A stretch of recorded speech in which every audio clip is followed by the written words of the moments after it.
ਵਾਹਿਗੁਰੂ ਜੀ ਕਾ ਖਾਲਸਾ ਵਾਹਿਗੁਰੂ ਜੀ ਕੀ ਫਤਿਹ। ਆਓ ਗੁਰੂ ਪਿਆਰੇ, ਗੁਰੂ ਸਵਾਰੇ, ਸਤਸੰਗੀ ਜਨੋ, ਪਾਤਸ਼ਾਹ ਜੀ ਕੀ ਅਪਾਰ ਕਿਰਪਾ ਬਖਸ਼ਿਸ਼ ਦਾ ਸਦਕਾ ਪਰਸੋਂ ਰੋਜ਼ ਤੋਂ ਲੈ ਕਰਕੇ ਆਪ ਜੀ ਇਲਾਹੀ ਬਾਣੀ, ਰੱਬੀ ਬਾਣੀ ਦੇ ਅਖੰਡ ਜਾਪ ਧੰਨ ਧੰਨ ਸ੍ਰੀ ਗੁਰੂ ਗੋਬਿੰਦ ਸਿੰਘ ਮਹਾਰਾਜ ਸਾਹਿਬ ਕਮਾਲ, ਛਤਰ ਚਵਰ ਤਖਤ ਦੇ ਮਾਲਕ, ਸ੍ਰਿਸ਼ਟੀ ਦੇ ਮਾਲਕ, ਹਲਤ ਪਲਤ ਕੇ ਰੱਖਿਅਕ ਸਤਿਗੁਰੂ ਸੋਢੀ ਸੁਲਤਾਨ ਧੰਨ ਧੰਨ ਸ੍ਰੀ ਗੁਰੂ ਗੋਬਿੰਦ ਸਿੰਘ ਜੀ ਦੇ ਪ੍ਰਕਾਸ਼ ਦਿਹਾੜੇ ਨੂੰ ਮੁੱਖ ਰੱਖਦਿਆਂ ਹੋਇਆਂ ਲੜੀਵਾਰ ਪਵਿੱਤਰ ਬਾਣੀ ਦੇ ਜਾਪ ਸਰਵਣ ਕਰ ਰਹੇ ਸੀ। ਅੱਜ ਅੰਮ੍ਰਿਤ ਵੇਲੇ ਭੋਗ ਪਾਏ ਗਏ ਉਪਰੰਤ ਰਾਗੀ ਜਥੇ ਨੇ ਰਸ ਭਿੰਨਾ ਗੁਰੂ ਸਾਹਿਬ ਜੀ ਦੇ ਪਵਿੱਤਰ ਸ਼ਬਦਾਂ ਦਾ ਆਸਾ ਜੀ ਕੀ ਵਾਰ ਕਾ ਜਾਪ ਕੀਤਾ, ਕੀਰਤਨ ਕੀਤਾ। ਆਓ ਮਨੋਬਿਰਤੀਆਂ ਗੁਰੂ ਚਰਨਾਂ ਨਾਲ ਜੋੜਦੇ ਹੋਏ ਗੁਰੂ ਸਾਹਿਬਾਨ ਦੇ ਵਿਸ਼ਾਲ ਜੀਵਨ ਵਿੱਚੋਂ ਕੁਝ ਮੋਤੀ ਚੁਗਨੇ ਕਰੀਏ, ਕੁਝ ਵਿਚਾਰਾਂ ਸਾਂਝੀਆਂ ਕਰੀਏ ਜੋ ਧੰਨ ਧੰਨ ਸ੍ਰੀ ਗੁਰੂ ਗੋਬਿੰਦ ਸਿੰਘ ਮਹਾਰਾਜ ਜੀ ਨੇ ਆਪਣੇ ਬਾਰੇ ਆਪ ਦੱਸੀਆਂ, ਆਪ ਬਿਆਨ ਕੀਤਾ।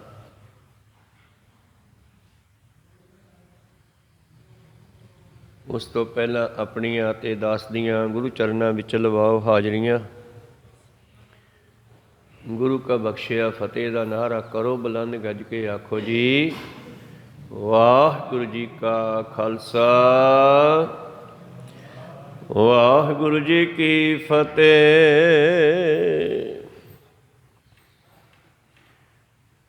ਅਬ ਮੈਂ ਆਪਣੀ ਕਥਾ ਬਖਾਨਾ, ਤਪ ਸਾਧਤ ਜਿਹ ਬਿਦ ਮੋਹਿਆਨੋ। ਧੰਨ ਧੰਨ ਸਾਹਿਬ ਸ੍ਰੀ ਗੁਰੂ ਗੋਬਿੰਦ ਸਿੰਘ ਜੀ ਮਹਾਰਾਜ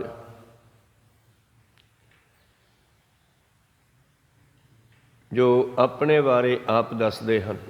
ਬਾਣੀ ਦਾ ਬਚਨ ਹੈ ਕਿ ਜਿਸੈ ਜਨਾਏ ਸੋ ਜਨ ਜਾਣੈ, ਨਾਨਕ ਹਰ ਗੁਣ ਆਖ ਵਖਾਣੈ। ਗੁਰੂ ਜਨਾਵੇ ਤਾਂ ਜਾਣਿਆ ਜਾਂਦਾ, ਅਤੇ ਜਿੱਥੇ ਗੁਰੂ ਸਾਹਿਬਾਂ ਨੇ ਪੁਰਾਤਨ ਹੋਏ 24 ਅਵਤਾਰਾਂ ਦੀ ਕਥਾ ਲਿਖੀ, ਉੱਥੇ ਅਖੀਰ 'ਤੇ ਜਾ ਕੇ ਫਿਰ ਧੰਨ ਗੁਰੂ ਨਾਨਕ ਦੇਵ ਜੀ ਦੀ ਆਉਣ ਬਾਰੇ ਦੱਸਦੇ ਆ। ਫਿਰ ਅੱਗੇ ਤੋਂ ਅੱਗੇ 9 ਗੁਰੂਆਂ ਦੇ ਜੀਵਨ ਵਿੱਚੋਂ ਸੰਖੇਪ ਵਿਚਾਰ ਦਿੰਦੇ ਆ ਆਪਣੀ ਬਾਣੀ ਬਚਿੱਤਰ ਨਾਟਕ ਵਿੱਚ,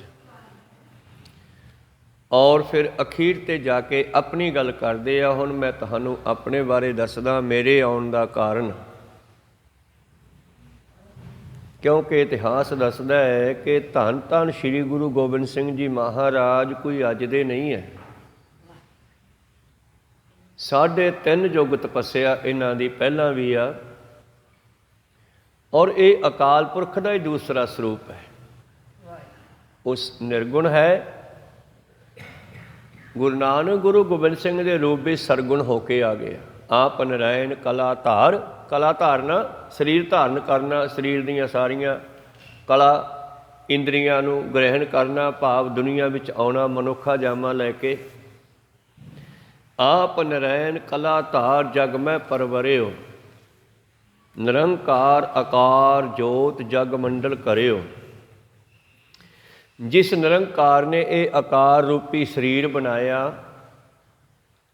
ਉਹ ਜੋਤੀ ਸਰੂਪ ਪਰਮੇਸ਼ਰ ਜਿਸ ਨੇ ਇਹ ਬ੍ਰਹਿਮੰਡ ਮੰਡਲ, ਖੰਡ ਮੰਡ ਬ੍ਰਹਿਮੰਡ ਸਾਰੇ ਬਣਾਏ, ਉਹ ਆਪ ਪਤਾ ਕਰਨ ਆਇਆ ਦੁਨੀਆ ਦੇ ਵਿੱਚ ਜਦੋਂ ਜ਼ੁਲਮ ਆਉਂਦਾ ਹੈ, ਜਦੋਂ ਜ਼ੁਲਮ ਵੱਧਦਾ ਹੈ। ਪ੍ਰੀਤਮ ਦਾ ਬਚਨ ਹੈ, ਕ੍ਰਿਸ਼ਨ ਜੀ ਕਹਿੰਦੇ ਯਦੈ ਯਦੈ ਧਰਮ ਗਲਾਨਿਸਤ, ਜਦੋਂ ਜਦੋਂ ਧਰਮ ਦੇ ਵਿੱਚ ਗਲਾਨੀ ਆਉਂਦੀ ਆ, ਗਿਰਾਵਟ ਆਉਂਦੀ ਆ, ਉਦੋਂ ਉਦੋਂ ਪਰਮੇਸ਼ਰ ਦਾ ਕੋਈ ਅਵਤਾਰ ਮਾਤ ਲੋਕ ਵਿੱਚ ਆਉਂਦਾ ਹੈ ਅਤੇ ਮਾਤ ਲੋਕ ਵਿੱਚ ਆ ਕਰਕੇ ਧਰਮ ਨੂੰ ਫਿਰ ਸੈੱਟ ਕਰਦਾ। ਅਤੇ ਇਹੀ ਸਾਰੀ ਵਿਚਾਰ ਧੰਨ ਧੰਨ ਸ਼੍ਰੀ ਗੁਰੂ ਗੋਬਿੰਦ ਸਿੰਘ ਮਹਾਰਾਜ ਜੀ ਨੇ ਆਪਣੇ ਬਚਨਾਂ ਵਿੱਚ, ਆਪਣੀ ਪਵਿੱਤਰ ਬਾਣੀ ਬਚਿੱਤਰ ਨਾਟਕ ਦੇ ਵਿੱਚ ਦੇਣੀ ਕੀਤੀ। ਅਬ ਮੈਂ ਆਪਣੀ ਕਥਾ ਬਖਾਨੋ, ਹੁਣ ਮੈਂ ਤੁਹਾਨੂੰ ਆਪਣੇ ਬਾਰੇ ਦੱਸਦਾ ਕਿ ਮੈਂ ਕਿਸ ਤਰ੍ਹਾਂ ਤਪੱਸਿਆ ਕਰ ਰਿਹਾ ਸੀ, ਪਰਮੇਸ਼ਰ ਦੇ ਨਾਲ ਜੁੜਿਆ ਹੋਇਆ ਸੀ। ਤਪੱਸਿਆ ਕਰਦੇ ਹੋਏ ਨੂੰ ਕਿਵੇਂ ਮੈਨੂੰ ਪਰਮੇਸ਼ਰ ਨੇ ਹੁਕਮ ਦਿੱਤਾ ਅਤੇ ਮੈਨੂੰ ਦੁਨੀਆ ਵਿੱਚ ਆਉਣਾ ਪਿਆ। ਤਪ ਸਾਧਤ ਜੇ ਬਿਧ ਮੋਹਿ ਆਨੋ, ਮਹਾਰਾਜ ਕਿੱਥੇ ਸੀ ਤੁਸੀਂ? ਅਤੇ ਕਹਿੰਦੇ ਹੇਮਕੁੰਟ ਪਰਬਤ ਹੈ ਜਹਾਂ। ਤਪੱਸਿਆ ਤਾਂ ਫਿਰ ਸਰੀਰ ਵਿੱਚ ਹੀ ਹੁੰਦੀ ਹੈ ਨਾ। ਉਹਨਾਂ ਦਾ ਪਿਛਲਾ ਜਾਮਾ ਹੈ ਦੁਸ਼ਟ ਦਮਨ, ਜਿਸ ਨੂੰ ਅਸੀਂ ਕਹਿੰਦੇ ਹਾਂ। ਤਾਂ ਉਸ ਜਾਮੇ ਦੇ ਵਿੱਚ ਉਹਨਾਂ ਨੇ ਹੇਮਕੁੰਟ ਦੀਆਂ ਪਹਾੜੀਆਂ ਉੱਤੇ ਬੈਠ ਕਰਕੇ ਉਸ ਪਰਿਪੂਰਨ ਪਰਮੇਸ਼ਰ ਨਾਲ ਜੁੜਨਾ ਕੀਤਾ। ਹੇਮਕੁੰਟ ਪਰਬਤ ਹੈ ਜਹਾਂ, ਸਪਤ ਸ੍ਰਿੰਗ ਸ਼ੋਭਤ ਹੈ ਤਾਹਾਂ। ਕੁਝ ਨਿਸ਼ਾਨੀਆਂ ਪਾਤਸ਼ਾਹ ਨੇ ਆਪਣੇ ਬਚਿੱਤਰ ਨਾਟਕ ਰੂਪੀ ਬਾਣੀ ਵਿੱਚ ਦੱਸੀਆਂ। ਸ਼੍ਰਿੰਗ ਹੁੰਦਾ ਤਿੱਖਾ ਸਿੱਧਾ, ਭਾਵ ਚੋਟੀਆਂ। ਜਿਵੇਂ ਪਸ਼ੂਆਂ ਨੂੰ ਸਿੰਘ ਹੁੰਦੇ, ਉਹਨੂੰ ਸਿੰਘ ਕਹਿੰਦੇ ਆਪਾਂ। ਇਹ ਸ਼੍ਰਿੰਗ ਦਾ ਮਤਲਬ ਹੈ ਉੱਚਾ ਤਿੱਖਾ, ਭਾਵ ਜਿੱਥੇ 7 ਚੋਟੀਆਂ ਹਨ ਇਕੱਠੀਆਂ ਪਹਾੜਾਂ ਦੀਆਂ, ਸਪਤ ਸ੍ਰਿੰਗ। 7 ਪਹਾੜ ਇਕੱਠੇ ਹੁੰਦੇ ਆ, ਉਹਨਾਂ ਦੇ ਵਿਚਾਲੇ ਉਹ ਸਰੋਵਰ ਹੈ, ਮਾਨ ਸਰੋਵਰ। ਸਪਤ ਸ੍ਰਿੰਗ ਸ਼ੋਭਤ ਹੈ ਜਹਾਂ। ਸਪਤ ਸ੍ਰਿੰਗ, ਉਹਦਾ ਸਪਤ ਸ੍ਰਿੰਗ ਨਾਮ ਕਿਉਂ ਪਿਆ, ਉਹ ਕਿਵੇਂ ਦੁਨੀਆ ਵਿੱਚ ਮਸ਼ਹੂਰ ਹੋਇਆ? ਸਪਤ ਸ੍ਰਿੰਗ ਤੇ ਨਾਮ ਕਹਾਵਾ, ਪੰਡ ਰਾਜ ਜਹ ਜੋ ਕਮਾਵਾ। ਜਿੱਥੇ ਪਾਂਡਵਾਂ ਦੇ ਵਡੇਰਿਆਂ ਨੇ ਵੀ ਯੋਗ ਸਾਧਨਾ ਕੀਤੀ ਹੈ, ਤਪੱਸਿਆ ਕੀਤੀ ਹੈ। ਤੈ ਹਮ ਅਦਕ ਤਪੱਸਿਆ ਸਾਧੀ, ਉੱਥੇ ਮੈਂ ਪਰਮੇਸ਼ਰ ਨਾਲ ਜੁੜਿਆ ਹੋਇਆ ਸੀ, ਤਪੱਸਿਆ ਕਰ ਰਿਹਾ ਸੀ, ਸਿਮਰਨ 'ਚ ਬੈਠਾ ਸੀ। ਮਹਾਕਾਲ ਪਰਮੇਸ਼ਰ, ਕਾਲ ਕਾ, ਕਾਲ ਦਾ ਮਹਾਕਾਲ। ਪਾਤਸ਼ਾਹ ਦੇ ਬਚਨਾਂ ਵਿੱਚ ਹਿੰਦੀ ਆ, ਕਾਰਨ ਕਿ ਉਹ ਪਟਨਾ ਸਾਹਿਬ ਦੇ ਬਿਹਾਰ ਦੇ ਇਲਾਕੇ ਵਿੱਚ ਹੋਏ ਨੇ, ਅਤੇ ਬਿਹਾਰ ਦੇ ਇਲਾਕੇ ਵਿੱਚ ਹੋਣ ਕਰਕੇ ਉਹਨਾਂ ਦੇ ਜੀਵਨ ਸ਼ੈਲੀ ਵਿੱਚ ਹਿੰਦੀ ਦਾ ਪ੍ਰਭਾਵ ਹੈ। ਤੋ ਇਸ ਕਰਕੇ ਇੱਥੇ ਕਾਲ ਕਾ ਸ਼ਬਦ ਤੋਂ ਇਹ ਅਰਥ ਨਹੀਂ ਕਿ ਕਿਸੇ ਦੇਵੀ ਦੀ ਆਰਾਧਨਾ ਕੀਤੀ। ਹਿੰਦੀ ਦਾ ਸ਼ਬਦ ਹੈ ਮਹਾਕਾਲ, ਕਾਲ ਕਾ, ਕਾਲ ਦਾ ਕਾਲ, ਭਾਵ ਪਰਮੇਸ਼ਰ ਜਿਹੜਾ ਉਹ ਮੌਤ ਨੂੰ ਵੀ ਖਤਮ ਕਰ ਸਕਦਾ। ਕਾਲ ਜਿਹੜੀ ਆ ਉਹ ਮੌਤ ਹੈ, ਅਤੇ ਪਰਮੇਸ਼ਰ ਜਿਹੜਾ ਉਹ ਮੌਤ ਦੇ ਵੀ ਉੱਤੇ ਆਪਣਾ ਕਬਜ਼ਾ ਰੱਖਦਾ। ਅਤੇ ਸਤਿਗੁਰ ਨੇ ਸਾਨੂੰ ਜੋੜਿਆ ਵੀ ਉਸੇ ਨਾਲ ਹੈ ਜਿਹੜਾ ਕਾਲ ਤੋਂ ਬਾਹਰ ਹੈ। ਆਕਾਲ ਪੂਜਾ ਅਕਾਲ ਕੀ, ਪਰਚਾ ਸ਼ਬਦ ਕਾ ਦੀਦਾਰ ਖਾਲਸੇ। ਮਹਾਕਾਲ ਕਾਲ ਕਾ ਅਰਾਧੀ, ਮੈਂ ਉਹਦੀ ਆਰਾਧਨਾ ਕਰਨ ਵਾਲਾ ਬਣਿਆ। ਪਾਠੀ ਪਾਠ ਕਰਨ ਵਾਲਾ, ਅਰਾਧੀ ਆਰਾਧਨਾ ਕਰਨ ਵਾਲਾ, ਸਿਮਰਨ ਕਰਨ ਵਾਲਾ। ਮਹਾਕਾਲ ਕਾਲ ਕਾ ਅਰਾਧੀ, ਮੈਂ ਉਹਦੇ ਨਾਲ ਜੁੜਿਆ ਹੋਇਆ ਸੀ, ਪਰਮੇਸ਼ਰ ਨਾਲ। ਔਰ ਐਸੀ ਕਿਰਪਾ ਹੋਈ, ਐਸੀ ਕਿਰਪਾ ਹੋਈ, ਕਰਤ ਤਪੱਸਿਆ ਜਬ ਹਮ ਭਇਓ ਦਵੈ ਤੇ ਏਕ ਰੂਪ ਹੋਏ ਗਇਓ। ਮੈਂ ਉਹਦੇ ਨਾਲ ਇੱਕ ਮਿੱਕ ਹੋ ਗਿਆ। ਤੋਹੀ ਮੋਹੀ ਮੋਹੀ ਤੋਹੀ ਦਾ ਅੰਤਰ ਹੀ ਖਤਮ ਹੋ ਗਿਆ। ਤੋਹੀ ਮੋਹੀ ਮੋਹੀ ਤੋਹੀ ਅੰਤਰ ਕੈਸਾ, ਕਨਕ ਕਟਕ ਜਲ ਤਰੰਗ ਜੈਸਾ। ਰਵਿਦਾਸ ਭਗਤ ਜੀ ਨੇ ਇਹ ਬਚਨ ਵਰਤੇ ਹਨ ਕਿ ਹੁਣ ਤੇਰੇ ਤੇ ਮੇਰੇ 'ਚ ਕੋਈ ਬਹੁਤਾ ਫਰਕ ਨਹੀਂ, ਬਸ ਇੰਨਾ ਕੁ ਫਰਕ ਹੈ ਬਈ ਤੂੰ ਸਾਗਰ ਹੈ ਅਤੇ ਮੈਂ ਤੇਰਾ ਇੱਕ ਬੂੰਦ ਹਾਂ। ਪਰ ਬੂੰਦ ਵਿੱਚ ਵੀ ਓਨੇ ਤੱਤ ਹੈ, ਸਾਗਰ 'ਚ ਵੀ ਓਨੇ ਤੱਤ ਹੈ, ਆਤਮਾ ਵਿੱਚ ਵੀ ਓਨੇ ਤੱਤ ਹੈ, ਪਰਮਾਤਮਾ ਵਿੱਚ ਵੀ ਓਨੇ ਤੱਤ ਹੈ। ਜਾਂ ਇਉਂ ਕਹਿ ਦਈਏ ਕਿ ਤੂੰ ਸੋਨੇ ਦਾ ਡਲਾ ਹੈ ਅਤੇ ਮੈਂ ਤੇਰੇ ਵਿੱਚੋਂ ਇੱਕ ਮੁੰਦਰੀ ਬਣ ਗਿਆ, ਇੱਕ ਸ਼ਬਦ ਆਪਣਾ ਗਹਿਣਾ ਬਣ ਗਿਆ। ਕਣਕ ਕਟਕ, ਕਣਕ ਸੋਨੇ ਨੂੰ ਕਹਿੰਦੇ ਆ। ਮੈਂ ਤੇਰੇ ਟੋਟੇ ਦਾ ਇੱਕ ਟੋਟਾ ਹਾਂ, ਤੇਰਾ ਇੱਕ ਪੀਸ ਹਾਂ। ਕਣਕ ਕਟਕ, ਤੂੰ ਸੋਨਾ ਹੈ ਅਤੇ ਹੁਣ ਸੋਨਾ ਭਾਵੇਂ ਇੱਕ ਰੱਤੀ ਹੋਵੇ ਅਤੇ ਭਾਵੇਂ ਤੋਲਾ ਹੋਵੇ ਅਤੇ ਭਾਵੇਂ ਕਿਲੋ ਹੋਵੇ ਅਤੇ ਭਾਵੇਂ ਕੁਆਂਟਲ ਹੋਵੇ, ਉਹਦਾ ਨਾਮ ਬਦਲਦਾ ਨਹੀਂ, ਸੋਨਾ ਹੀ ਹੁੰਦਾ। ਕੁਆਂਟਲ ਵੀ ਸੋਨਾ, ਕਿਲੋ ਵੀ ਸੋਨਾ, ਤੋਲਾ ਵੀ ਸੋਨਾ, ਰੱਤੀ ਵੀ ਸੋਨਾ। ਇੱਕ ਨਿੱਕਾ ਜਿਹਾ ਫਾੜਾ ਪੀਸ ਉਹ ਵੀ ਸੋਨਾ ਕਹਾਉਂਦਾ ਹੈ। ਇਸ ਕਰਕੇ ਧੰਨ ਗੁਰੂ ਗੋਬਿੰਦ ਸਿੰਘ ਮਹਾਰਾਜ ਜੀ ਕਹਿੰਦੇ ਮੈਂ ਉਹਦੇ ਨਾਲ ਇੱਕ ਮਿੱਕ ਹੋ ਗਿਆ। ਇਹ ਵਿਦ ਕਰਤ ਤਪੱਸਿਆ ਭਇਓ, ਦਵੈ ਤੇ ਏਕ ਰੂਪ ਹੋਏ ਗਇਓ। ਉਧਰ ਮੈਂ ਉੱਥੇ ਤਪੱਸਿਆ ਕਰ ਰਿਹਾ ਸੀਗਾ, ਤੇ ਥੱਲੇ ਜਿਨ੍ਹਾਂ ਦੇ ਘਰ ਪੈਦਾ ਹੋਏ, ਜਿਨ੍ਹਾਂ ਨੇ ਘਰ ਜਨਮ ਲਿਆ ਅੱਜ ਦੇ ਦਿਨ 'ਤੇ ਧੰਨ ਗੁਰੂ ਗੋਬਿੰਦ ਸਿੰਘ ਮਹਾਰਾਜ ਜੀ ਨੇ, ਉਹ ਕੌਣ ਹੈ? ਇਹਨਾਂ ਦੇ ਪੁਰਾਤਨ ਹੀ ਮਾਤਾ ਪਿਤਾ ਚੱਲਦੇ ਆ ਰਹੇ ਆ। ਗੁਰੂ ਤੇਗ ਬਹਾਦਰ, ਮਾਤਾ ਗੁਜਰੀ ਜੀ ਅੱਜ ਦੇ ਨਹੀਂ, ਪਿਛਲੇ ਕਹਿੰਦੇ 3 ਯੁੱਗਾਂ ਤੋਂ ਇਹਨਾਂ ਦੇ ਉਹੋ ਹੀ ਮਾਤਾ ਪਿਤਾ ਬਣਦੇ ਆ ਰਹੇ ਨੇ। ਕਿਉਂਕਿ ਜਿਹੋ ਜਿਹਾ ਮਾਂ ਪਿਓ ਦਾ ਜੀਵਨ ਹੁੰਦਾ ਹੈ, ਉਹਦੇ ਘਰ ਵਿੱਚ ਉਹੋ ਜਿਹਾ ਬੱਚਾ ਪੈਦਾ ਹੁੰਦਾ, ਤੇ ਜਿਹੋ ਜਿਹਾ ਬੱਚੇ ਦਾ ਭਾਵ ਉਸ ਆਤਮਾ ਦਾ ਉੱਚਾ ਜੀਵਨ ਹੋਵੇਗਾ, ਥੱਲੇ ਉੱਚੇ ਜੀਵਨ ਵਾਲੇ ਮਾਂ ਪਿਓ ਲੱਭੇਗਾ, ਵਰਨਾ ਉਹਨਾਂ ਦਾ ਜਨਮ ਨਹੀਂ ਹੁੰਦਾ। ਜਿਹੋ ਜਿਹਾ ਮਾਂ ਦਾ ਜੀਵਨ ਹੋਵੇਗਾ ਨਾ, ਪਿਓ ਦਾ ਜੀਵਨ ਹੋਵੇਗਾ, ਜਿਹੜੀ ਰੂਹ ਆਉਣੀ ਹੈ ਉਹਨਾਂ ਦੇ ਘਰ ਵਿੱਚ ਜਨਮ ਲੈਣਾ, ਜਿਹੜੀ ਰੂਹ ਨੇ, ਉਹ ਉਸ ਦਾ ਮਿਲਾਪ ਉਹਨਾਂ ਦੇ ਜੀਵਨ ਨਾਲ ਹੋਵੇਗਾ। ਤੇ ਥੱਲੇ ਉੱਥੇ 10ਵੇਂ ਪਾਤਸ਼ਾਹ ਕਹਿੰਦੇ ਦੁਸ਼ਟ ਦਮਨ ਰਾਮੇ ਦੇ ਵਿੱਚ ਮੈਂ ਸਿਮਰਨ ਕਰ ਰਿਹਾ ਸੀਗਾ, ਤਾਤ ਮਾਤ ਮੁਰ ਅਲਖ ਅਰਾਧਾ। ਥੱਲੇ ਮੇਰੇ ਮਾਂ ਨੇ ਤੇ ਮੇਰੇ ਪਿਓ ਨੇ ਪਰਮੇਸ਼ਰ ਦੀ ਆਰਾਧਨਾ ਕੀਤੀ। ਆਪ ਜੀ ਨੇ ਜੀਵਨ ਪੜ੍ਹਿਆ ਗੁਰੂ ਤੇਗ ਬਹਾਦਰ ਜੀ ਦਾ, ਕਿ ਜਨਮ ਤੋਂ ਲੈ ਕਰਕੇ ਉਸ ਤੋਂ ਬਾਅਦ ਜਦ ਕੁਝ ਸਿਆਣੇ ਹੋਏ ਤੇ ਬੜੇ ਚੁੱਪ ਚੁੱਪ ਰਹਿੰਦੇ ਸਨ, ਬਹੁਤਾ ਬੋਲਦੇ ਨਹੀਂ ਸੀ। ਔਰ 26 ਸਾਲ ਤੇ 9 ਮਹੀਨੇ ਸ਼ਾਦੀ ਹੋਣ ਤੋਂ ਬਾਅਦ 26 ਸਾਲ 9 ਮਹੀਨੇ ਉਹਨਾਂ ਨੇ ਇੱਕ ਟੱਕ ਪਰਮੇਸ਼ਰ ਨਾਲ ਜੁੜਨਾ ਕੀਤਾ ਹੈ। ਆਪ ਜੀ ਤਪੱਸਿਆ ਕਰਦੇ ਆ ਤੇ ਮਾਤਾ ਗੁਜਰੀ ਜੀ ਉਹਨਾਂ ਦੀ ਸੇਵਾ ਕਰਦੇ ਆ, ਉਹਨਾਂ ਦੇ ਸਿਮਰਨ ਕਰਨ ਵਿੱਚ ਸਾਥ ਦਿੰਦੇ ਆ। ਉਹਨੇ ਤਪੱਸਿਆ ਵਿੱਚ ਉਹਨਾਂ ਦਾ ਸਾਥ ਦਿੱਤਾ। ਇਸੇ ਕਰਕੇ ਤਾਂ ਫਿਰ 40 ਸਾਲ ਦੀ ਉਮਰ ਤੱਕ ਉਹਨਾਂ ਦੇ ਘਰ ਕੋਈ ਬੱਚਾ ਨਹੀਂ ਹੋਇਆ। ਕੋਈ ਸਤਨਾਮ, ਕਿਉਂਕਿ ਪਾਤਸ਼ਾਹ ਤਪੱਸਿਆ 'ਚ ਬੈਠੇ ਰਹੇ ਗੁਰੂ ਤੇਗ ਬਹਾਦਰ ਜੀ। ਤੇ ਮਾਤਾ ਗੁਜਰੀ ਜੀ ਬੜੇ ਸਬਰ ਸੰਤੋਖ ਨਾਲ ਉਹਨਾਂ ਦੀ ਸੇਵਾ ਕਰਦੇ ਰਹੇ ਬਕਾਲਾ ਸਾਹਿਬ ਦੇ ਵਿੱਚ। ਔਰ ਉਹਨਾਂ ਦਾ ਭਾਈ ਮਾਮਾ ਕਿਰਪਾਲ ਚੰਦ, ਇਹ ਵੀ ਨਾਲ ਸੇਵਾ 'ਚ ਹਾਜ਼ਰ ਰਿਹਾ। ਇਹ 3 ਮੈਂਬਰ ਬਕਾਲਾ ਸਾਹਿਬ ਰਹਿੰਦੇ ਸਨ। ਇੱਕ ਗੁਰੂ ਤੇਗ ਬਹਾਦਰ ਦੀ ਦਾਦੀ, ਗੁਰੂ ਤੇਗ ਬਹਾਦਰ ਦੇ ਮਾਤਾ ਜੀ, ਗੁਰੂ ਗੋਬਿੰਦ ਸਿੰਘ ਜੀ ਦੇ ਦਾਦੀ ਜੀ ਮਾਤਾ ਨਾਨਕੀ, ਇਹ ਵੀ ਨਾਲ ਰਹਿੰਦੇ ਆ।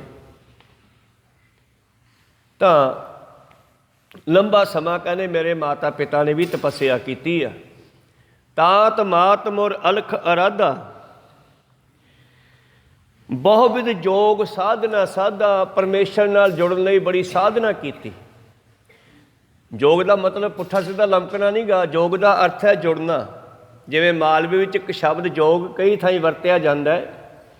ਯੋਗ ਦਾ ਮਤਲਬ 2 ਬਲਦਾਂ ਨੂੰ ਜਦੋਂ ਇੱਕ ਪੰਜਾਲੀ ਵਿੱਚ ਪਾ ਕੇ ਹਲ ਵਾਹਿਆ ਜਾਂਦਾ, ਉਹਨੂੰ ਵੀ ਯੋਗ ਕਹਿੰਦੇ ਆ। ਤਾਂ 2 ਬਲਦਾਂ ਦੀ ਇੱਕ ਤਾਕਤ ਹੋ ਗਈ। ਇਸੇ ਤਰ੍ਹਾਂ ਜਦੋਂ ਭਗਤ ਅਤੇ ਪਰਮੇਸ਼ਰ ਇੱਕ ਮੰਤਰ ਨਾਲ ਜੁੜਦੇ ਹੈ, ਪਰਮੇਸ਼ਰ ਦੇ ਨਾਮ ਨਾਲ ਜਦੋਂ ਭਗਤ ਜੁੜਦਾ ਹੈ, ਇਹਨਾਂ ਦੋਵਾਂ ਦੀ ਵੀ ਇੱਕ ਤਾਕਤ ਹੋ ਜਾਂਦੀ ਹੈ। ਇਹਨੂੰ ਵੀ ਯੋਗ ਕਹਿੰਦੇ ਆ।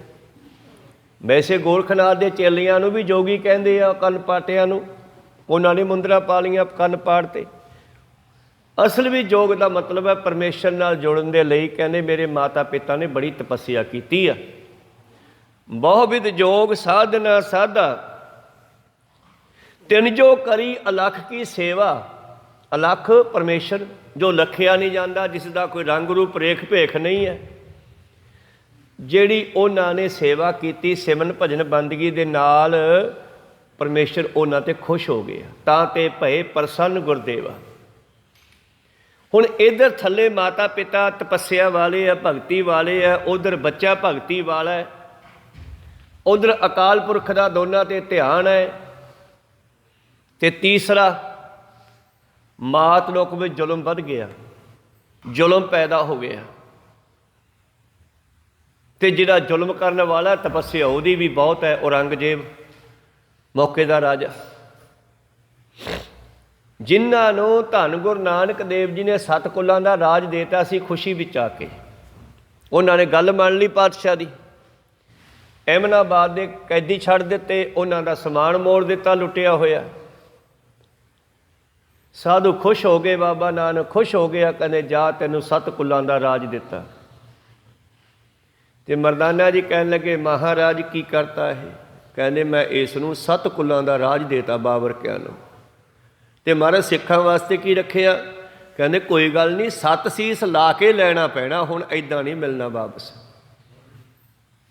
ਤੇ ਉਹ ਫਿਰ 10ਵੇਂ ਜਾਮੇ ਵਿੱਚ ਅੱਗੇ ਜਾ ਕੇ ਲੱਗੇ, ਜੋ ਆਪਾਂ ਨਵਾਂ ਸਾਲ ਚੜ੍ਹਨ ਤੋਂ ਪਹਿਲਾਂ ਪਿਛਲੇ ਦਿਨਾਂ ਦੇ ਵਿੱਚ ਇਤਿਹਾਸ ਸਰਵਣ ਕੀਤਾ। ਕੋ ਸਤਨਾਮ ਸ੍ਰੀ।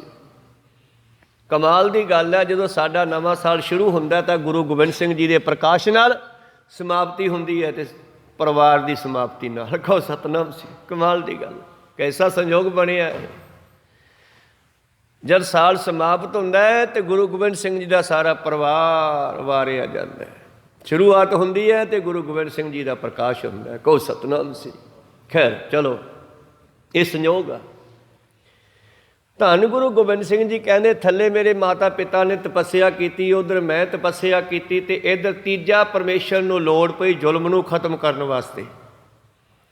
ਧਰਤੀ 'ਤੇ ਜ਼ੁਲਮ ਇੰਨਾ ਵੱਧ ਗਿਆ, ਜ਼ੁਲਮ ਇੰਨਾ ਵੱਧ ਗਿਆ ਕਿ ਉਸ ਨੂੰ ਰੋਕਣ ਵਾਲਾ ਕੌਣ ਹੈ? ਹੁਣ ਪਰਮੇਸ਼ਰ ਨਿਗਾਹ ਮਾਰਨ ਲੱਗੇ। ਪਰਮੇਸ਼ਰ ਦੇ ਚਰਨਾਂ ਵਿੱਚ ਆਪਣੇ ਜਿਵੇਂ ਆਪਣੀ ਲਾਈਨ ਲੱਗ ਜਾਂਦੀ, ਮੱਥਾ ਟੇਕਣ ਨੂੰ ਕਈ ਵਾਰੀ ਨਵੇਂ ਸਾਲ 'ਤੇ ਲੱਗ ਗਈ ਅਤੇ ਕਿਲ੍ਹਾ ਸਾਹਿਬ ਦੇ ਵਿੱਚ ਬੜੀ ਭੀੜ ਹੋ ਜਾਂਦੀ ਆ। ਪਰਮੇਸ਼ਰ ਦੇ ਦਰ 'ਤੇ ਇੱਦਾਂ ਅਨੇਕਾਂ ਹੀ ਪੀਰ ਪੈਗੰਬਰ ਦੇਵੀ ਦੇਵਤੇ ਹੱਥ ਬੰਨ੍ਹੀ ਖੜ੍ਹੇ ਆ ਕਿ ਸਾਨੂੰ ਮਾਤਲਬ ਵੀ ਜਨਮ ਦਿਓ, ਸਾਡੀ ਕੋਈ ਡਿਊਟੀ ਲਾਓ, ਸਾਨੂੰ ਕੋਈ ਹੁਕਮ ਦਿਓ। ਪਰ ਪਰਮੇਸ਼ਰ ਤਾਂ ਉਹਨੂੰ ਭੇਜੂਗਾ ਨਾ ਜਿਹੜਾ ਕਾਬਲ ਹੋਊਗਾ। ਜਿੰਨੇ ਕੰਮ ਦੇ ਕਾਬਲ ਹੁੰਦੇ ਆ ਉਹੋ ਜਿਹੇ ਬੰਦੇ ਨੂੰ ਦੁਨੀਆ ਵਿੱਚ ਦੇ ਦਿੰਦੇ ਆ ਜਨਮ। ਉਹ ਪੀਰ ਪੈਗੰਬਰ ਬਣ ਕੇ, ਅਵਤਾਰ ਬਣ ਕੇ ਦੁਨੀਆ ਵਿੱਚ ਆਉਂਦੇ ਆ, ਨਾਲੇ ਦੁਨੀਆ ਦਾ ਤਮਾਸ਼ਾ ਵੇਖਦੇ ਆ ਅਤੇ ਨਾਲੇ ਆਪਣੀ ਡਿਊਟੀ ਵਜਾ ਕੇ ਫਿਰ ਚਲੇ ਜਾਂਦੇ ਆ। ਪਰ ਅੱਜ ਜਿਹੜਾ ਹੈ ਨਾ, ਕਿਸੇ ਮਾੜੇ ਮੋਟੀ ਭਗਤੀ ਵਾਲੇ ਦਾ ਕੰਮ ਨਹੀਂ ਹੈ, ਇਹ ਤਾਂ ਬਹੁਤ ਵੱਡਾ ਜ਼ੁਲਮ ਹੋ ਰਿਹਾ ਅਤੇ ਇਹਨੂੰ ਖਤਮ ਕਰਨ ਵਾਲਾ ਵੀ ਇਹਦੇ ਬਰਾਬਰ ਦਾ ਚਾਹੀਦਾ। ਤਿਨ ਜੋ ਕਰੀ ਅੱਲਾਹ ਕੀ ਸੇਵਾ, ਤਾਂ ਤੇ ਭਏ ਪ੍ਰਸੰਨ ਗੁਰਦੇਵਾ। ਅਤੇ ਇੱਧਰ ਪਰਮੇਸ਼ਰ ਨੇ ਵੇਖਿਆ ਕਿਹਨੂੰ ਭੇਜੀਏ, ਅਤੇ ਪਰਮੇਸ਼ਰ ਦੀ ਨਿਗਾਹ ਚਲਦੀ ਚਲਦੀ ਚਲਦੀ ਚਲਦੀ ਪਹੁੰਚੀ ਹੇਮਕੁੰਟ 'ਤੇ ਬੈਠੇ ਦੁਸ਼ਟ ਦਮਨ 'ਤੇ। ਵੀ ਇਹੀ ਕਰ ਸਕਦਾ, ਹੁਣ ਹੋਰ ਕੋਈ ਇਹਦੇ ਬਰਾਬਰ ਦਾ ਨਹੀਂ ਹੈ। ਔਰੰਗਜ਼ੇਬ ਨੂੰ ਰੋਕਣ ਵਾਲਾ ਕੇਵਲ ਅਤੇ ਕੇਵਲ ਇਹ ਦੁਸ਼ਟ ਦਮਨ ਹੀ ਹੈ, ਜਿਹੜਾ ਕਿ ਇਸ ਦੇ ਜ਼ੁਲਮ ਨੂੰ ਖਤਮ ਕਰ ਸਕਦਾ। ਅਤੇ ਜਦ ਪਰਮੇਸ਼ਰ ਦੀ ਨਿਗਾਹ ਇਹਨਾਂ 'ਤੇ ਗਈ ਅਤੇ ਪਰਮੇਸ਼ਰ ਨੇ ਥੱਲੇ ਮਾਤਾ ਪਿਤਾ ਨੂੰ ਦੇਖਿਆ, ਮੇਰੇ ਨੂੰ, ਅਤੇ ਉੱਥੇ ਮੈਨੂੰ ਦੇਖਿਆ, ਵੇਖਿਆ ਵੀ ਤਿੰਨਾਂ ਦਾ ਜੀਵਨ ਇੱਕੋ ਜਿਹਾ, ਇਹਨਾਂ ਨੂੰ ਭੇਜਦੇ ਆ। ਤਾਂ ਤਿੰਨ ਪ੍ਰਭ ਜਬ ਆਇਸ ਮੋਹ ਦੀਆ, ਅਤੇ ਪਰਮੇਸ਼ਰ ਨੇ ਮੈਨੂੰ ਸੱਦਿਆ। ਆਇਸ ਆਗਿਆ, ਹੁਕਮ। 10ਵੇਂ ਪ੍ਰੀਤਮ ਜੀ ਕਹਿੰਦੇ ਫਿਰ ਮੈਨੂੰ ਪਰਮੇਸ਼ਰ ਨੇ ਆਪਣੇ ਕੋਲ ਬੁਲਾਇਆ। ਮੈਂ ਉਹਨਾਂ ਦੇ ਕੋਲ ਗਿਆ। ਕੀ ਕਹਿੰਦੇ ਮੈਨੂੰ ਮੇਰੇ ਪਰਮੇਸ਼ਰ ਕਿ ਪੁੱਤਰ ਹੁਣ ਤੈਨੂੰ ਥੱਲੇ ਜਾਣਾ ਪੈਣਾ, ਜਨਮ ਧਾਰ ਦੁਬਾਰਾ। ਉਹ ਸਰੀਰ ਮੈਂ ਛੱਡਿਆ। ਇਹ ਵੀ ਦੱਸਦੇ ਨੇ ਭਾਈ ਵੀਰ ਸਿੰਘ ਜੀ ਨੇ, ਬੜਾ ਵਿਸ਼ਾਲ ਲਿਖਿਆ ਕਿ ਜਿਸ ਵੇਲੇ ਅਕਾਲ ਪੁਰਖ ਨੇ ਸੱਦਾ ਦਿੱਤਾ ਵੀ ਦੁਸ਼ਟ ਦਮਨ ਮੇਰੇ ਕੋਲ ਆ, ਇਹਨੂੰ ਅਸੀਂ ਅਨੁਭਵ ਕਹਿੰਦੇ ਹਾਂ।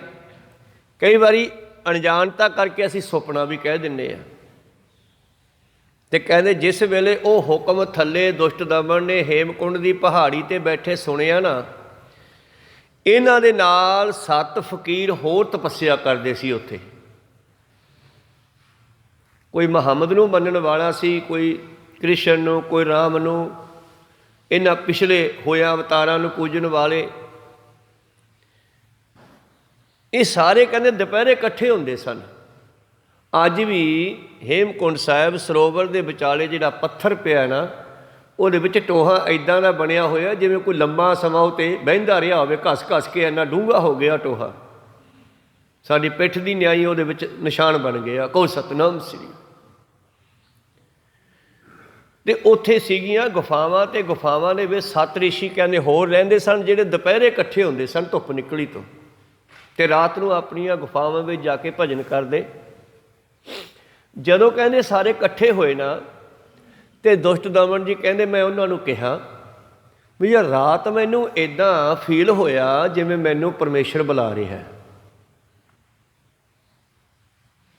ਤੇ ਉਹ ਸਾਰੇ ਰਿਸ਼ੀ ਕਹਿੰਦੇ ਵੀ ਬਖਸ਼ੇ ਤਪਸਵੀ ਜੀ। ਇਹਨਾਂ ਦਾ ਇੱਕ ਹੋਰ ਨਾਮ ਸੁਣ ਲਓ, ਹੇਮਕੁੰਡ ਵਿੱਚ ਇਹਨਾਂ ਦਾ ਨਾਮ ਹੈ ਬਖਸ਼ੇ ਤਪਸਵੀ ਜੀ। ਉਹ ਸੱਤੇ ਰਿਸ਼ੀ ਬੜਾ ਸਤਿਕਾਰ ਇਹਨਾਂ ਦਾ ਕਰਦੇ ਸੀਗੇ, ਇਹਨਾਂ ਨੂੰ ਧੁਰੋਂ ਹੀ ਬਖਸ਼ਿਆ ਹੋਇਆ ਕਹਿੰਦੇ ਸੀ। ਕਹਿੰਦੇ ਬਖਸ਼ੇ ਤਪਸਵੀ ਜੀ, ਇਹ ਮਾਇਆ ਸਾਨੂੰ ਪਹਾੜਾਂ ਵਿੱਚ ਵੀ ਨਹੀਂ ਛੱਡਦੀ ਗੀ, ਇਹ ਕਿਤੇ ਮਾਇਆ ਦਾ ਕੋਈ ਭੁਲੇਖਾ ਨਾ ਹੋਵੇ, ਛੱਡੋ ਖਹਿੜਾ, ਦਿਮਾਗ 'ਚੋਂ ਕੱਢ ਦਿਓ ਗੱਲ। ਕਹਿੰਦੇ ਚੱਲ ਠੀਕ ਆ, ਤੁਹਾਡੀ ਮੰਨ ਲੈਂਦੇ ਆ। ਤਾਂ ਉਹ ਗੱਲ ਉਸ ਦਿਨ ਉਹਨਾਂ ਨੇ ਮੀਟਿੰਗ ਕੀਤੀ, ਉੱਥੇ ਬੈਠ ਕੇ ਸਾਰੇ ਜਣਿਆਂ ਨੇ, ਉਹ ਦੂਜੇ ਰਿਸ਼ੀਆਂ ਨੇ ਕੱਟਤੀ ਗੱਲ। ਕਹਿੰਦੇ ਛੱਡੋ ਜੀ, ਮਾਇਆ ਦਾ ਪ੍ਰਭਾਵ ਨਾ ਹੋਵੇ, ਕੋਈ ਮਾਇਆ ਦਾ ਭੁਲੇਖਾ ਨਾ ਹੋਵੇ। ਕਹਿੰਦੇ ਚਲ ਠੀਕ ਆ। ਕਹਿੰਦੇ ਫਿਰ ਜਦੋਂ ਸ਼ਾਮਾਂ ਨੂੰ ਆਪੋ ਆਪਣੀਆਂ ਗੁਫਾਵਾਂ ਵਿੱਚ ਚਲੇ ਗਏ ਇਹ ਰਾਤ ਨੂੰ, ਅਤੇ ਦੂਜੇ ਦਿਨ ਫਿਰ ਇਕੱਠੇ ਹੁੰਦੇ ਆ, ਅਤੇ ਫਿਰ ਉਹ ਸਾਰੇ ਰਿਸ਼ੀ ਕਹਿੰਦੇ ਆ, ਕਹਿੰਦੇ ਤਪਸਵੀ ਜੀ ਰਾਤ ਸਾਨੂੰ ਸਾਡੇ ਅਰਾਧਿਆ ਮਿਲੇ। ਕੋਈ ਕਹਿੰਦਾ ਮੈਨੂੰ ਰਾਮ ਜੀ ਮਿਲੇ, ਕੋਈ ਕਹਿੰਦਾ ਮੈਨੂੰ ਕ੍ਰਿਸ਼ਨ ਜੀ ਮਿਲੇ, ਕੋਈ ਕਹਿੰਦਾ ਮੈਨੂੰ ਮੁਹੰਮਦ ਸਾਹਿਬ ਮਿਲੇ। ਅਤੇ ਉਹ ਸਾਨੂੰ ਕਹਿੰਦੇ ਤੁਸੀਂ ਬਖਸ਼ੇ ਤਪਸਵੀ ਨੂੰ ਰੋਕੋ ਨਾ, ਇਹਨੂੰ ਜਾਣ ਦਿਓ, ਇਹਨੂੰ ਬੁਲਾਇਆ ਹੈ। ਇਹ ਸਹੀ ਗੱਲ ਆ, ਇਹ ਸੁਪਨਾ ਨਹੀਂ ਹੈ, ਕੋਈ ਮਾਇਆ ਦਾ ਪ੍ਰਭਾਵ ਨਹੀਂ ਹੈ। ਇਹਨਾਂ ਨੂੰ ਬੁਲਾਇਆ, ਜਿਵੇਂ ਗੁਰੂ ਨਾਨਕ ਦੇਵ ਜੀ ਮਹਾਰਾਜ ਬੇਈ ਨਦੀ 'ਤੇ ਇਸ਼ਨਾਨ ਕਰਨ ਗਏ ਸੀ ਕੁਦਰਤੀ, ਅਤੇ ਉੱਥੋਂ ਉਹਨਾਂ ਨੂੰ ਆਵਾਜ਼ ਆਈ ਵੀ ਤੁਹਾਨੂੰ ਹੁਣੇ ਹੀ ਪਰਮੇਸ਼ਰ ਨੇ ਬੁਲਾਇਆ, ਸੱਚਖੰਡ ਜਾਓ, ਅਤੇ ਉੱਥੋਂ ਹੀ ਲੋਪ ਹੋ ਗਏ ਸੀਗੇ, ਟਾਈਮ ਨਹੀਂ ਲਾਇਆ। ਇਸੇ ਤਰ੍ਹਾਂ ਹੀ ਇਹਨਾਂ ਰਿਸ਼ੀਆਂ ਨੇ ਕਿਹਾ ਤਪਸਵੀ ਜੀ ਤੁਸੀਂ ਜਾਓ, ਪਰ ਤੁਹਾਡੇ ਬਿਨਾਂ ਸਾਡਾ ਜੀ ਕਿਵੇਂ ਲੱਗੇਗਾ? ਤੁਹਾਡੇ ਬਿਨਾਂ ਸਾਡਾ ਜੀ ਨਹੀਂ ਲੱਗਣਾ, ਅਸੀਂ ਕੀ ਕਰਾਂਗੇ? ਤਾਂ ਦੁਸ਼ਟ ਦਮਨ ਜੀ ਕਹਿਣ ਲੱਗੇ ਠੀਕ ਹੈ, ਮੈਂ ਜਾਣਾ, ਮੈਂ ਜਾ ਕੇ ਮਿਲਦਾ ਪਰਮੇਸ਼ਰ ਨੂੰ ਕੀ ਹੁਕਮ ਹੁੰਦਾ ਹੈ। ਜੇ ਮਾਤਲਕ ਵੀ ਜਾਣ ਦਾ ਹੁਕਮ ਹੋਇਆ ਤਾਂ ਮੈਂ ਤੁਹਾਨੂੰ ਵੀ ਨਾਲ ਹੀ ਲੈ ਕੇ ਜਾਊਂਗਾ, ਇਕੱਠੇ ਹੀ ਚੱਲਾਂਗੇ। ਕਹਿਣ ਲੱਗੇ ਠੀਕ ਆ। ਕਹਿੰਦੇ ਇਹ ਦੁਸ਼ਟ ਦਮਨ ਜੀ ਆਪਣੇ ਉਸ ਸਰੀਰ ਨੂੰ ਛੱਡ ਕਰਕੇ ਪਰਮੇਸ਼ਰ ਕੋਲ ਹਾਜ਼ਰ ਹੋਏ, ਅਤੇ ਪਰਮੇਸ਼ਰ ਦੇ ਕੋਲ ਜਦ ਹਾਜ਼ਰ ਹੋਏ ਅਤੇ ਪਰਮੇਸ਼ਰ ਨੇ ਕਿਹਾ, ਕੀ ਕਿਹਾ? ਤਿੰਨ ਪ੍ਰਭ ਜਬ ਆਇਸ ਮੋਹਿ ਦੀਆ, ਮੈਨੂੰ ਹੁਕਮ ਦਿੱਤਾ ਜਾਏ ਜਹਾਂ ਤੈ ਧਰਮ ਬਿਥਾਰੋ, ਦੁਸ਼ਟ ਦੋਖੀਨ ਪਕੜ ਪਛਾਰੋ। ਦੁਸ਼ਟ ਦਮਨ ਹੁਣ ਤੂੰ ਦੁਬਾਰਾ ਫਿਰ ਮਾਤਲਕ ਵਿੱਚ ਜਾਣਾ ਜਨਮ ਲੈ ਕੇ। 3.5 ਯੁੱਗਾਂ ਦੀ ਤਪੱਸਿਆ ਧੰਨ ਗੁਰੂ ਗੋਬਿੰਦ ਸਿੰਘ ਜੀ ਕੋਈ ਅੱਜ ਦੇ ਨਹੀਂ ਹੈ, ਅਕਾਲ ਪੁਰਖ ਦਾ ਸੂਖਮ ਸਰੂਪ ਅਤੇ ਸਰਗੁਣ ਸਰੂਪ ਗੁਰੂ ਗੋਬਿੰਦ ਸਿੰਘ ਹੈ। ਤਾਂ ਮੈਨੂੰ ਕਹਿੰਦੇ ਵੀ ਜਾ ਹੁਣ ਤੈਨੂੰ ਮਾਤਲਕ ਵੀ ਜਾਣਾ ਹੈ। ਅਤੇ ਗੁਰੂ ਗੋਬਿੰਦ ਸਿੰਘ ਜੀ ਕਹਿੰਦੇ ਫਿਰ ਸਾਡੀ ਜਿਹੜੀ ਗੱਲਬਾਤ ਹੋਈ ਪਰਮੇਸ਼ਰ ਦੇ ਨਾਲ, ਮੈਨੂੰ ਦੱਸਿਆ ਵੀ ਮਾਤਲਬ ਜ਼ੁਲਮ ਬਹੁਤ ਵੱਧ ਗਿਆ ਅਤੇ ਉਹ ਜ਼ੁਲਮ ਨੂੰ ਖਤਮ ਕਰਨਾ ਜਾ ਕੇ, ਤੈਥੋਂ ਬਿਨਾਂ ਕੋਈ ਨਹੀਂ ਕਰ ਸਕਦਾ। ਅਤੇ ਮੈਂ ਬੇਨਤੀ ਕੀਤੀ, ਠਾੜ ਭਇਓ ਮੈਂ ਜੋਰ ਕਰ ਬਚਨ ਕਹਾ ਸਿਰ ਨਿਆਏ, ਪੰਥ ਚੱਲੇ ਤਬ ਜਗਤ ਮੈਂ ਜਬ ਤੁਮ ਕਰੋ ਸਹਾਏ। ਪੰਥ ਨਵਾਂ ਰਸਤਾ, ਨਵਾਂ ਮਾਰਗ, ਹੁਣ ਨਵਾਂ ਰਸਤਾ ਚਲਾਉਣਾ, ਨਵਾਂ ਮਾਰਗ ਚਲਾਉਣਾ। ਜਿਹੜਾ ਮਾਰਗ ਬਾਬੇ ਨਾਨਕ ਨੇ ਚਲਾਇਆ ਹੋਇਆ ਉਸ ਨੂੰ ਆਖਰੀ ਛੋਹਾਂ ਦੇਣੀਆਂ, ਉਹਨੂੰ ਪੂਰਨ ਕਰਨਾ, ਸੰਪੂਰਨ ਕਰਨਾ। ਅਤੇ ਵੇਖੋ ਪਰਮੇਸ਼ਰ ਵਡਿਆਈ ਦੇ ਰਹੇ ਨੇ, ਅਕਾਲ ਪੁਰਖ ਜੀ ਵਡਿਆਈ ਦੇ ਰਹੇ ਨੇ ਦੁਸ਼ਟ ਦਮਨ ਨੂੰ, ਪਰ ਲਾਇਕ ਬੱਚਾ ਆਪਣੇ ਬਾਪੂ ਨੂੰ ਵਡਿਆਈ ਦਿੰਦਾ। ਉਹ ਕਹਿੰਦਾ ਮਹਾਰਾਜ ਇਹ ਗੱਲ ਮੈਥੋਂ ਇਕੱਲੇ ਤੋਂ ਨਹੀਂ ਹੋਣੀ, ਕਹੋ ਸਤਨਾਮ ਸਿੰਘ। ਇਹ ਕੰਮ ਮੈਂ ਇਕੱਲਾ ਨਹੀਂ ਕਰ ਸਕਦਾ। ਠਾੜ ਭਇਓ ਮੈਂ ਜੋਰ ਕਰ ਬਚਨ ਕਹਾ ਸਿਰ ਨਿਆਏ, ਪੰਥ ਚੱਲੇ ਤਬ ਜਗਤ ਮੇ ਜਬ ਤੁਮ ਕਰੋ ਸਹਾਏ। ਇਹ ਕੰਮ ਤਾਂ ਹੋ ਸਕਦਾ ਜੇ ਤੁਸੀਂ ਸਹਾਇਤਾ ਕਰੋ, ਜੇ ਤੁਸੀਂ ਮਦਦ ਕਰੋ, ਮੈਥੋਂ ਇਕੱਲੇ ਤੋਂ ਨਹੀਂ ਹੋਣਾ। ਅਤੇ ਜਦ ਇਹੋ ਜਿਹਾ ਲਾਇਕ ਪੁੱਤਰ ਇੱਦਾਂ ਬੇਨਤੀ ਕਰੇ ਤਾਂ ਬਾਪੂ ਕਿੰਨਾ ਖੁਸ਼ ਹੁੰਦਾ, ਅਤੇ ਬਾਪੂ ਖੁਸ਼ੀ ਵਿੱਚ ਆ ਕੇ ਕਿੰਨੀਆਂ ਵਡਿਆਈਆਂ ਦਿੰਦਾ। ਐਸਾ ਹੀ ਪਰਮੇਸ਼ਰ ਨੇ ਦਿੱਤੀ ਵਡਿਆਈ। ਕੀ ਕਹਿੰਦੇ ਪਰਮੇਸ਼ਰ? ਵਾਹ, ਮੈਂ ਆਪਣਾ ਸੁੱਤ ਤੋਹੇ ਨਿਵਾਜਾ, ਮੈਂ ਤੈਨੂੰ ਆਪਣੇ ਪੁੱਤਰ ਵਾਂਗੂ ਸੰਭਾਲਦਾ ਹਾਂ। ਨਿਵਾਜਣਾ, ਸੰਭਾਲ ਕਰਨੀ।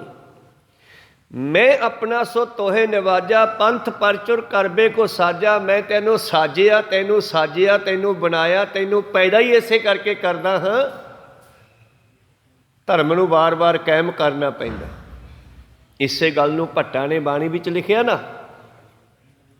ਉਸੇ ਗੁਰੂ ਨਾਨਕ ਨੂੰ ਕਹਿੰਦੇ ਹਨ ਭੱਟ, ਸਤਿਯੁਗ ਤੈ ਮਾਨਿਓ ਛਲਿਓ ਬਲ ਬਾਬਨ ਭਾਇਓ, ਤ੍ਰੇਤਾ ਤੈ ਮਾਨਿਓ ਰਾਮ ਰਘੁਵੰਸ ਕਹਾਇਓ, ਦੁਆਪਰ ਕ੍ਰਿਸ਼ਨ ਮੁਰਾਰ ਕੰਸ ਕਿਰਤਾਰਥ ਕੀਓ, ਕਲਯੁਗ ਆਪ ਨਾਨਕ ਅੰਗਦ ਅਮਰ ਕਹਾਇਓ। ਤੇ ਜੇ ਸਹੀ ਗੱਲ ਹੈ ਨਾ, ਤਾਈਓ ਤਾਂ ਗੁਰੂ ਅਰਜਨ ਦੇਵ ਜੀ ਨੇ ਬਾਣੀ ਵੀ ਚੜ੍ਹਾ ਦਿੱਤੀ। ਤੇ ਜੋ ਬਾਣੀ ਵੀ ਚੜ੍ਹਿਆ ਹੋਇਆ ਇਹ 'ਚ ਕੋਈ ਕਿਸੇ ਦੀ ਹਸਤਕਸ਼ੇਪ ਨਹੀਂ ਹੈ, ਕਿਸੇ ਦੀ ਕੋਈ ਕਲਮ ਦੂਜੇ ਦੀ ਨਹੀਂ ਚੱਲੀ। ਪਾਤਸ਼ਾਹ ਜੀ ਨੇ ਐਸੀ ਤੁਕਬੰਦੀ, ਐਸੀ ਇੰਤਜ਼ਾਮ ਕੀਤਾ, ਐਸੇ ਲੋਕ ਲਾਏ ਹੈ। ਕਿਹੜੇ ਭਲਾ? ਸ਼ਬਦਾਂ ਦੀ ਗਿਣਤੀ ਦੇ ਵਾਰ-ਵਾਰ ਜੋੜ ਕੀਤਾ। ਜਿਹੜਾ ਤੀਜੇ ਪਹਿਲੇ ਪਾਤਸ਼ਾਹ ਦੇ ਸ੍ਰੀ ਰਾਗ ਨੂੰ ਪੜ੍ਹੀਏ ਤਾਂ ਪਹਿਲੇ ਪਾਤਸ਼ਾਹ ਦੇ 30 ਸ਼ਬਦ ਹੋ ਗਏ ਹਨ। ਅੱਗੇ ਅਗਲੇ ਪਾਤਸ਼ਾਹ ਦੇ ਚੱਲ ਪਏ, ਫਿਰ ਉਹਨਾਂ ਦਾ ਜੋੜ ਲਿਖਤਾ, ਉਹਨਾਂ ਦਾ ਲਿਖਤਾ, ਅਖੀਰ ਤੇ ਟੋਟਲ ਜੋੜ ਲਿਖਤਾ। ਮਤਲਬ ਕੋਈ ਵਿੱਚ ਇੱਕ ਸ਼ਬਦ ਵੀ ਲਿਖ ਨਹੀਂ ਸਕਦਾ ਹੋਰ ਆਪਦੇ ਕੋਲੋਂ, ਨਹੀਂ ਤਾਂ ਗਿਣਤੀ ਸਾਰੀ ਵਿਗੜ ਜੂਗੀ ਜੇ ਕੋਈ ਕੋਸ਼ਿਸ਼ ਕਰਦਾ। ਪੈਸੇ ਕੋਸ਼ਿਸ਼ ਹੋਈ ਨਹੀਂ ਕਿਸੇ ਕੋਲੋਂ। ਇਸ ਕਰਕੇ ਸਤਿਗੁਰੂ ਪਾਤਸ਼ਾਹ ਅਕਾਲ ਪੁਰਖ ਨੇ ਵਾਰ-ਵਾਰ ਇਹਨਾਂ ਨੂੰ ਭੇਜਿਆ। ਯਦੈ ਯਦੈ ਧਰਮ ਗਲਾਨੀ ਤਦੈ ਤਦੈ, ਜਦੋਂ ਜਦੋਂ ਧਰਮ ਦੇ ਵਿੱਚ ਗਿਰਾਵਟ ਆਈ ਉਦੋਂ ਉਦੋਂ ਪਰਮੇਸ਼ਰ ਕਿਸੇ ਅਵਤਾਰ ਨੂੰ ਭੇਜਦਾ, ਲੋੜ ਮੁਤਾਬਕ। ਜਿੰਨੀ ਕੁ ਲੋੜ ਹੁੰਦੀ ਹੈ ਉਹੋ ਜਿਹਾ ਭੇਜ ਦਿੰਦਾ, ਸ਼ਕਤੀਆਂ ਉਨੀਆਂ ਕੁ ਪਾਵਰਾਂ ਦੇ ਕੇ। ਪਰ ਧੰਨ ਗੁਰੂ ਨਾਨਕ ਦੇਵ ਜੀ ਤਾਂ ਸਾਰੀਆਂ ਪਾਵਰਾਂ ਲੈ ਕੇ ਦੁਨੀਆ 'ਚ ਆਏ। ਨਾਨਕ ਗੁਰੂ ਗੋਬਿੰਦ ਸਿੰਘ ਪੂਰਨ ਗੁਰ ਅਵਤਾਰ, ਇਹ ਦੋਨੇ ਇੱਕੋ ਹੀ ਰੂਪ ਆ। ਜਿਸ ਵੇਲੇ ਅਕਾਲ ਪੁਰਖ ਨੇ ਕਿਹਾ, ਮੈਂ ਆਪਣਾ ਸੁਤ ਤੋਹੇ ਨਿਵਾਜਾ, ਪੰਥ ਪਰਚੁਰ ਕਰਬੇ ਕੋ ਸਾਜਾ, ਜਾਏ ਜਹਾਂ ਤੇ ਧਰਮ ਵਿਥਾਰੋ। ਧਰਮ ਨੂੰ ਵਿਸਥਾਰ ਕਰੋ, ਧਰਮ ਨੂੰ ਫੈਲਾਓ, ਦੁਸ਼ਟ ਦੋਖਿਨ ਪਕੜ ਪਛਾਰੋ, ਦੁਸ਼ਟਾਂ ਦਾ ਖਾਤਮਾ ਕਰੋ। ਕਈ ਲੋਕ ਕਹਿੰਦੇ ਸਿੱਖ ਧਰਮ ਨਹੀਂ ਹੈ, ਸਿੱਖ ਇੱਕ ਪੰਥ ਹੈ, ਸਿੱਖ ਧਰਮ ਹੈ। ਧਰਮ ਦਾ ਮਤਲਬ ਕੀ ਹੈ? ਪੰਜਵੇਂ ਪਾਤਸ਼ਾਹ ਨੂੰ ਪੁੱਛ ਲਓ। ਸਰਬ ਧਰਮ ਹੈ ਸ਼੍ਰੇਸ਼ਟ ਧਰਮ, ਹਰਿ ਕੋ ਨਾਮ ਜਪ ਨਿਰਮਲ ਕਰਮ, ਉਹੀ ਤਾਂ ਇਹ ਸਿਖਾਇਆ ਗੁਰਬਾਣੀ ਨੇ ਸਾਨੂੰ। ਕੋ ਸਤਿਨਾਮ ਸ੍ਰੀ। ਧਰਮ, ਧਰਮੀ ਬੰਦਾ ਕੈਸਾ ਹੋਵੇ? ਚੰਗੇ ਕਰਮ ਕਰੇ, ਪਰਮੇਸ਼ਰ ਦਾ ਨਾਮ ਜਪੇ। ਹੋਰ ਧਰਮ ਕੀ ਹੁੰਦਾ? ਤੇ ਜਿੱਥੇ ਇਹ ਚੀਜ਼ਾਂ ਨਹੀਂ ਹੈ ਉੱਥੇ ਸਮਝੋ ਧਰਮ ਨਹੀਂ ਹੈ। ਕਰਮ ਧਰਮ ਪਾਖੰਡ ਜੋ ਦਿਸੈ, ਉਹ ਧਰਮ ਕੇਵਲ ਧਰਮਰਾਜ ਤੋਂ ਉਰੇ ਉਰੇ ਰਹਿ ਗਿਆ। ਜਿੱਥੇ ਕਰਮ ਕਾਂਡ ਹੈ, ਪਖੰਡਬਾਜ਼ੀ ਹੈ। ਕਰਮ ਧਰਮ ਪਾਖੰਡ ਜੋ ਦਿਸੈ, ਤਿਨ ਜਮ ਜਾ ਗਾਤੀ ਲੂਟੈ, ਨਿਰਵਾਣ ਕੀਰਤਨ ਗਾਵੋ ਕਰਤੇ ਕਾ, ਨਿਮਕ ਸਿਮਰ ਜੇ ਛੁਟੈ। ਤਾਂ ਉਹ ਧਰਮ ਜਿਹੜਾ ਹੈ, ਜਦੋਂ ਜਦੋਂ ਲੋਕ ਇਹਦੇ ਵਿੱਚ ਮਿਲਾਵਟ ਕਰਦੇ ਆ, ਪਖੰਡ ਕਰਦੇ ਆ, ਉਦੋਂ ਉਦੋਂ ਆ ਕੇ ਪਰਮੇਸ਼ਰ ਉਹਨੂੰ ਸੈੱਟ ਕਰਦਾ। ਫਿਰ ਤਾਂ ਔਰੰਗਜ਼ੇਬ ਪਖੰਡਬਾਜ਼ੀ 'ਚ ਪੈ ਗਿਆ ਸੀਗਾ। ਭਾਰਤ ਵਾਸੀਆਂ ਨੂੰ ਧੱਕੇ ਦੇ ਨਾਲ ਮੁਸਲਮਾਨ ਬਣਾਉਣ ਲੱਗਿਆ ਸੀਗਾ। ਉਹ ਸੋਚਦਾ ਸ਼ਾਇਦ ਸਾਡਾ ਧਰਮ ਬਹੁਤ ਵਧੀਆ, ਹਿੰਦੂ ਧਰਮ ਮਾੜਾ ਹੈ, ਇਹਨੂੰ ਖਤਮ ਕਰ ਦਿਓ। ਇਹ ਪੱਥਰ ਪੂਜਕ ਹੈ। ਠੀਕ ਹੈ, ਪੱਥਰ ਪੂਜਕ ਤਾਂ ਨਹੀਂ ਹੋਣਾ ਚਾਹੀਦਾ, ਪਰ ਕਿਸੇ ਨੂੰ ਧੱਕੇ ਨਾਲ ਬਦਲਿਆ ਵੀ ਨਹੀਂ ਜਾ ਸਕਦਾ। ਕੋਈ ਸਤਿਨਾਮ। ਜਿੱਥੇ ਕਿਸੇ ਨੂੰ ਪਰਮੇਸ਼ਰ ਨੇ ਪੈਦਾ ਕੀਤਾ ਉਹ ਉਸੇ ਧਰਮ ਦੇ ਵਿੱਚ ਕਾਇਮ ਰਹੇ। ਕਿਸੇ ਮੁਸਲਮਾਨ ਨੇ ਪੁੱਛਿਆ 10ਵੇਂ ਪਾਤਸ਼ਾਹ ਜੀ ਨੂੰ, ਤੁਹਾਡਾ ਧਰਮ ਚੰਗਾ ਕਿ ਸਾਡਾ ਚੰਗਾ ਹੈ? ਤੇ ਪਾਤਸ਼ਾਹ ਕਹਿੰਦੇ, ਹਮਕੋ ਹਮਾਰਾ ਖੂਬ, ਤੁਮਕੋ ਤੁਮਾਰਾ ਖੂਬ। ਤੁਸੀਂ ਆਪਣੇ ਧਰਮ ਦੇ ਵਿੱਚ ਕਾਇਮ ਰਹੋ, ਮੈਂ ਆਪਣੇ ਧਰਮ ਵਿੱਚ ਕਾਇਮ ਰਹਾਂਗਾ। ਤਾਂ ਬਾਬੇ ਨਾਨਕ ਨੇ ਜਦ ਆ ਕੇ ਦੇਖਿਆ ਤੇ ਕੀ ਕਹਿੰਦੇ ਉਹ, ਖੱਤਰੀਆਂ ਤੈ ਧਰਮ ਛੋੜਿਆ ਮਲੇਸ਼ ਭਾਖਿਆ ਗਹੀ।